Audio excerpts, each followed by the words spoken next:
بسم اللہ الرحمن الرحیم۔ السلام علیکم۔ حاجی صاحب بیف پلاؤ کے شوقین تھے۔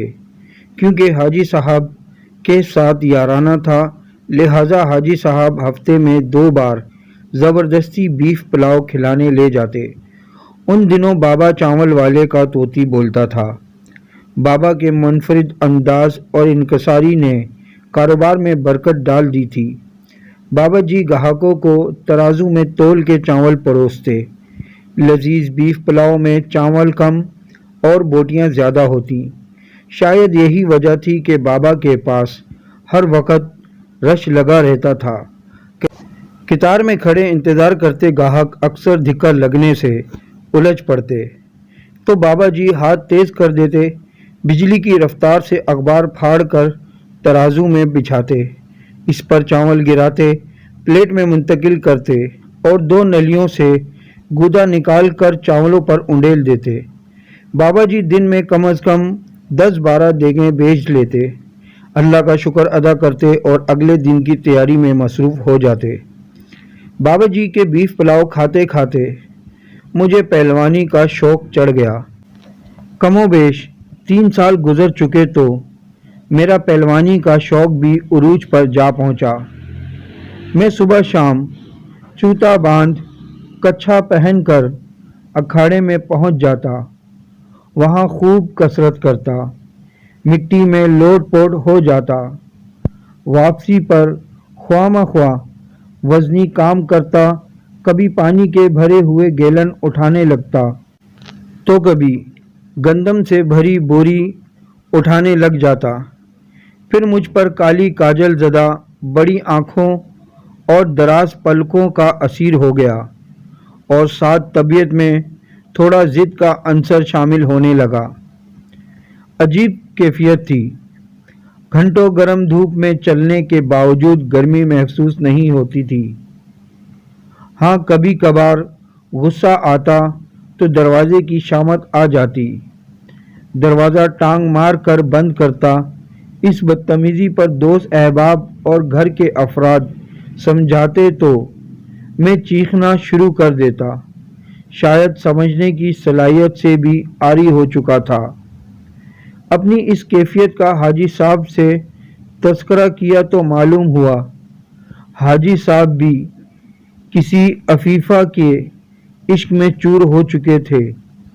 پھر ایک دن حیرت انگیز انکشاف ہوا، بابا بیف پلاؤ والے کو پولیس اٹھا کر لے گئی اور دکان کو سیل کر دیا۔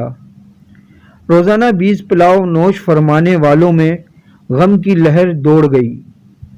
کچھ محبتوں نے تو پولیس اسٹیشن کا گھیراؤ کر لیا اور نعرے بازی شروع کر دی۔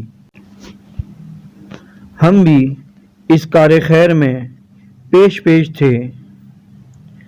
یہ بابا کا اخلاق تھا، بیف کا جادو تھا، یا نلی کا اثر؟ لوگوں نے مکمل پولیس اسٹیشن کا محاصرہ کر کے سڑک پر ٹائر جلا دیے، راستے معطل ہو گئے، ہر طرف بابا بابا کی آوازیں تھیں۔ پھر پولیس اسٹیشن سے ایک اڑتی ہوئی اطلاع آئی کہ بابا جی چاولوں میں کھوتے کا گوشت ڈالتے تھے۔ یہ سنتے ہی ہماری سٹی گم گئی۔ پہلے تو یقین نہیں آیا، دل کو تسلیاں دیتے رہے۔ پھر گھر آ کر شیشے میں اپنے آپ کو غور سے دیکھا تو کان لمبے ہو چکے تھے، نتنے پھیل چکے تھے۔ شکر خدا کا ابھی دم نہیں نکلی تھی۔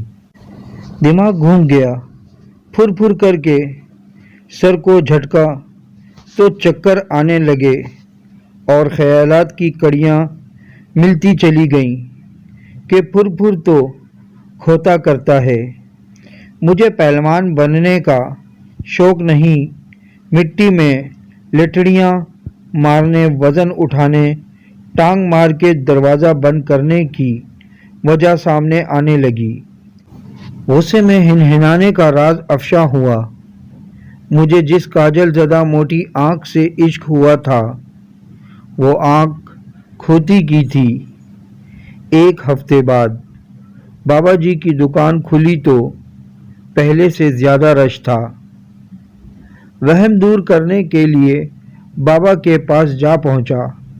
بابا جی یہ کھوتے والی بات غلط تھی نا؟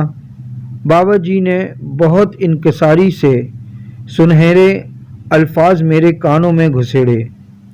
بیٹا، میں جس بندے سے گوشت لیتا تھا وہ کھوتے کا بچہ مجھے 3 سال گدھے کا گوشت بیچتا رہا، لیکن اب میں اس سے نہیں خرید رہا۔ یہ سنتے ہی مجھے متلی ہونے لگی۔ ایک گاہک کی پیچھے سے آواز آئی، آدھا کلو بیف پلاؤ نلی ڈال کر۔ بابا جی نے پلاؤ ڈالنے سے پہلے پرانا اخبار پھاڑ کر ترازو میں بچھایا تو میری نظر ایک خبر پر ٹک گئی جس میں جلی حرف میں لکھا تھا، الحمدللہ اس سال ملک بھر سے گدھوں کی کھالوں کی ریکارڈ برآمدات ہوئیں۔ میں نے فوراً کیلکولیٹر نکالا اور 3 سال کا تخمینہ لگایا۔ جناب 1.5 کھوتا کھا چکے تھے۔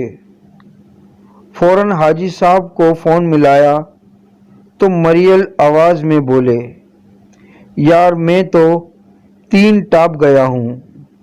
ویڈیو اچھی لگے تو لائک کریں، کامنٹس کریں، شیئر کریں اور میرا یوٹیوب چینل سبسکرائب کر کے بیل آئیکن کا بٹن دبائیں تاکہ ایسی اچھی ویڈیو آپ کو متواتر مل سکے۔